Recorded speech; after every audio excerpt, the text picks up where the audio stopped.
In this video today, what I want to talk about is how I beat burnout while scaling our companies to $100 million.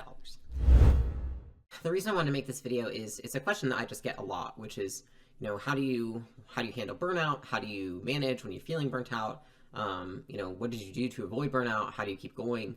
And I think that a lot of people, and I know myself included, have hit that spot where we feel like almost there's this buildup of pressure or of noise or of whatever it is, and we just say, like, I'm just really burnt out. And the reason I wanted to share this is because over the years, something I've come to realize is that I don't really understand, I don't think most people use the term burnout in the right way. Okay, and what I mean by that is I think a lot of the times it's an all-encompassing label and it's not actually leading us to any place of resolution because we're not really describing what we're actually feeling. I think a lot of the times when people use the term burnt out, they mean disengaged, dissatisfied, uncertain, indecisive, tired, whatever, right? But instead we say, I'm burnt out. And it's almost like using the term burnout is like a reason not to do something, right? It's like, well, I'm just burnt out. I just can't. And we're like, but you're here so you can, right? Like, you don't get an excuse to not do something because of how you're feeling. And I think that in society, with like all these articles and magazines and everything, it's like feeling burnt out, feeling overwhelmed, how to manage burnout and overwhelm. I think one, they're not getting to the root cause, which is it's often not burnout or overwhelm you're feeling, it's something else, and you just don't know how to describe what that is, or you cannot articulate it, and so you call it something very general and vague, which actually makes it much harder to figure out and much harder to manage. The second piece of that is I think that people typically handle this feeling in a way that is not productive, which is, okay, I'm feeling burnt out. I must do less. I must do less of everything. And it's like, we tend to go from these extremes, which is if you're identifying with feeling burnt out, you might feel like there's way too much on your plate. And so then you swing to the other end of the spectrum. You're like, I need to get rid of everything, right? When in reality, it's like, maybe you need to make just a small few changes. Maybe you should start your meetings 1 hour later. Maybe you should end your days 1 hour earlier. Maybe you should take a 30-minute lunch. Maybe you should go on a couple of walks in the day. You know what I mean? Like, there's so many other things that we can do, but instead we seem to jump to these extremes because if we are not cognizant while it's happening of what's going on, in the meantime, while it's building up to this place of burnout, then we're not solving anything. And then it gets to this point where, like, I can't stand it, I can't do it. And the truth is you can. And saying that we're burnt out is not productive. It's not going to help us solve the problem. For myself, I know that probably in 2018, 2019, this is when it was most relevant for me because we were rapidly scaling the businesses. I'd never done it before. I was feeling overwhelmed with new information and the fact that I had no experience or prior knowledge, so I had no context to apply the information, so I didn't know what was right or wrong, right? I was just like, felt like everything was a guess. And then I was working more hours than I'd ever worked in my entire life, and I didn't know how to, I made everything to a big deal. I thought that I had to be perfect with everything, and so therefore I kind of amplified the work that I did have. And because of that, I think I used the term burnout a lot.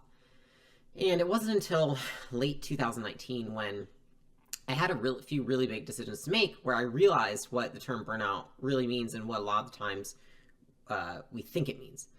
And that was when I had a few really big decisions I had to make about letting people go. And I knew that they were going to be really difficult decisions to make, and I really didn't want to let these people go, and I kind of just kept avoiding the decisions. And one day I told my friend, I said, I'm just feeling really burnt out. And she said, are you feeling burnt out? Is that like the actual feeling that you're feeling? And I was like, no, I actually think that I am uncertain of these decisions, and I'm nervous of the consequences in the future if I make them now. And so she was like, so don't you think like maybe burnout is like a good label to use as an excuse so you don't have to do something? I was like, yes. And that was when I realized, I was like, burnout is just this awesome label because people are like, oh, you're burnt out. Okay, you should rest. Like, totally understand. You can't work today. You're burnt out. When in reality, it's like, we're probably not burnt out. We're probably not making a decision. We're probably avoiding something. And we're probably actually perpetuating the state of like low-grade anxiety that we're in by calling it burnout because that means we don't have to do anything about it. It's like, oh, the only solution for burnout is that I just need to do less, which if you are actually burnt out, is probably not the answer either. It's probably you need to do things differently. And so when people ask me, how do you manage burnout? I'm like, well, one, do you even know what burnout is? And are you actually burnt out? Because I think we disguise all of these other things that we're feeling with the word burnout. And so it's like, are you avoiding things? What are you avoiding? And that's like one of the things I always ask myself. Am I avoiding something? Am I not setting a boundary? Am I doing things that I hate all the time? Like, what is it, right? Or do I just have a terrible mindset about the stuff I'm doing? Like, sometimes, right, we'll say like, well, I have to do this. I need to do this. And because of that, I'm so burnt out. It's like, well, do you actually have to? Like, is someone like forcing you at knife at throat to do this thing? And it's like, well, no, but that's like what it needs to be done to do this right. And it's like, okay, so you're choosing to do it. You would rather do it than not do it. It's like, crap, yes, I would. But then our thoughts about it, which are like, oh, I hate doing this, I don't like doing this, etc., actually perpetuate the state of low-grade anxiety because we're just thinking all day about how much we don't like something, but in reality, we're choosing to do it. That's the first thing I would say is figure out, am I actually burnt out, right, whatever that means, or am I disengaged, resentful, dissatisfied, uncertain, indecisive, in avoidance, right? I think a lot of the times, it's probably going to be you're avoiding something or you're indecisive about something. I would say those are the top two for sure. And if you're able to actually label the thing, then you can probably solve for it, right? But if you stay in the state of saying, like, I'm burnt out, then you just have nothing to solve for, because, like, what does burnout even mean? How do you solve it? Like, what's the solution? It's very vague. So that's the first part. And I think the second part is understanding, like, what true burnout is. And I think I've come in time to understand what that is, which is if I'm feeling overextended while I am being decisive, not avoiding things, and holding my boundaries, then that means maybe I need to reconsider what I'm doing. Maybe I need to look at reprioritizing. Maybe I need to say, hey, maybe I just want to take a little bit more time off the next 2 weeks. Maybe I need to say, oh, I really need to actually just pay attention to, like, maybe I should be doing different things. Maybe these things no longer energize me. It's really taking inventory of what you're doing and saying, does this serve me today? Is this what serves the business the most today? Am I doing things that energize me every day, right? Am I balancing my days out?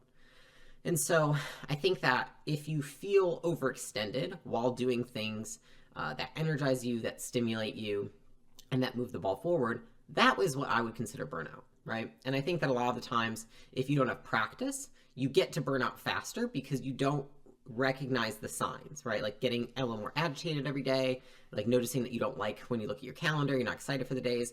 I think that in the beginning, we don't catch those things. And so then they kind of compile. And then one day we're like, yeah, I'm feeling burnt out. Like, I think I need to take a couple days off. And that's actually how you manage it, right? Which kind of brings me to the next point, which is, you know, I learned how to manage the burnout, right?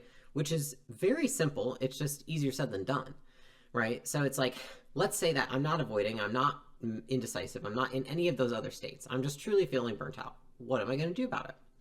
The first thing is usually that I'm just going to ask for help, right? And so it's oftentimes, I think that help could be a different perspective. Help could be someone to listen. Help could be someone to help do something that I'm trying to do that maybe I'm not able to do, or I'm not yet competent in the skill set. But asking for help, I think that oftentimes people get burnt out because they're not asking for help.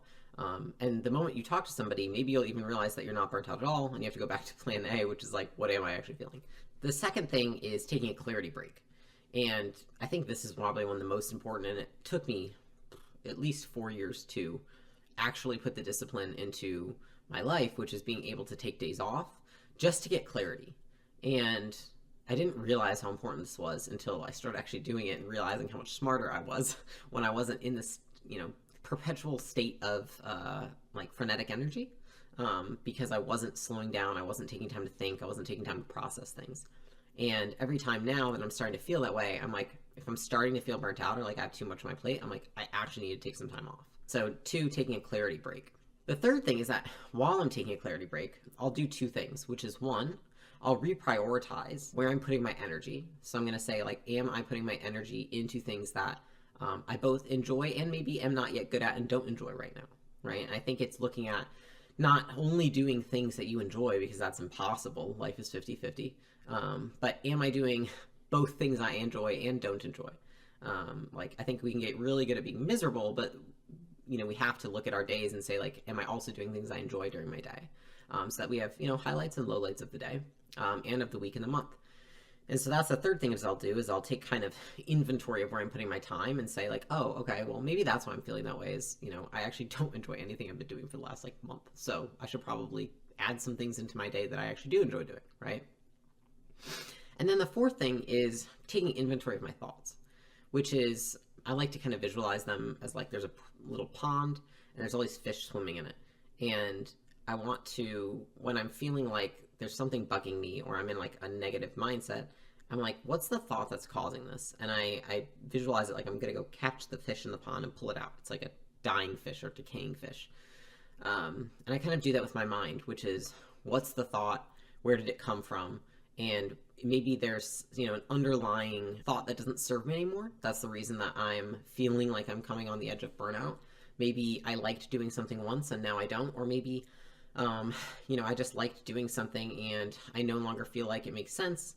Or maybe I committed to something I don't want to commit to anymore. Whatever it may be, right? I just try to find those thoughts and then either do something about it if it's not something if it's something I can change, maybe do something about it. And if it's something I can't change or I don't want to change because it wouldn't serve me to change it, then I'm like, okay, how can I think more constructively about this situation? Like, what is the thought that does serve me in this situation? And so those are honestly the 4 things I do when I'm actually burnt out. When I'm not feeling disengaged, uncertain, or in a perpetual state of avoidance, and I'm actually burnt out of doing the things that I enjoy doing or that stimulate me, it's like I ask for help, I take a break, I take inventory of what I'm doing, and then I choose new thoughts if I need to. So I hope that helped you. I think burnout is, I would say that don't use the phrase burnout anymore. I'd say like pick more specific emotions or specific feelings when you're talking about how you're feeling in terms of work and in terms of life, because I think that when we say burnout, it just labels it as something that allows us to stay in a state of stuckness longer than we need to be. And in reality, most of the time, I would say 99% of the time, it's not burnout. It's one of the other emotions that I pointed out. So I would say take that label away. Don't use that. And if you're not using that and you're able to still say like, hey, I am actually feeling burnt out, go through those 4 steps. I don't think there's ever been a situation where I've not been able to get myself out of feeling that way if I've gone through those 4 steps. So if you like that video, go ahead, hit subscribe, and I will talk more about this on the next one.